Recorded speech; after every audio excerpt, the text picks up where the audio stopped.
നമസ്കാരം. നാളിത്രയായി ഒരു മുഖ്യമന്ത്രിയെ കിട്ടും എന്നുള്ള പ്രതീക്ഷയിൽ നോക്കിയിരിക്കുന്ന ഒരു മലയാളിയാണ് ഞാനും. എന്തായാലും ഈ 3 പേരിൽ, അതായത് വിജയിച്ച പാർട്ടി മുമ്പോട്ട് വെച്ച 3 പേരിൽ ഒരാളെ തിരഞ്ഞെടുക്കാൻ അവർക്കും കഴിയുന്നില്ല. ഈ 3 പേരിൽ ഒരാളെ അങ്ങോട്ട് ഉൾക്കൊള്ളാൻ ഈ നാട്ടിലുള്ള ജനങ്ങൾക്കും കഴിയുന്നില്ല. എങ്കിൽ നാട്ടുകാർക്കും പാർട്ടി ഭേദമന്യേ എന്താ പറയണ്ടേ, എല്ലാ രീതിയിലും ആളുകൾക്ക് പ്രിയങ്കരനായിട്ടുള്ള ചാണ്ടിയുമായി അവസരം കൊടുത്തുകൂടെ? നല്ല ഭൂരിപക്ഷത്തിൽ ജയിച്ച, അല്ലെങ്കിൽ സ്വന്തം നാട്ടിൽ വോട്ടിന് വേണ്ടി കരയാത്ത, കാല് പിടിക്കാത്ത, വോട്ടിന് വേണ്ടി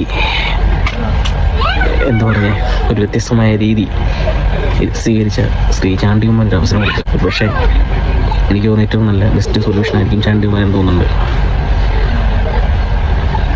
ചാണ്ടിയുമ്മനാകുമ്പോൾ എല്ലാവർക്കും ഒരുപോലെ പ്രിയപ്പെട്ടതല്ലേ, നമ്മുടെ പ്രിയപ്പെട്ട ഉമ്മൻചാണ്ടി സാറിൻ്റെ മകനല്ലേ.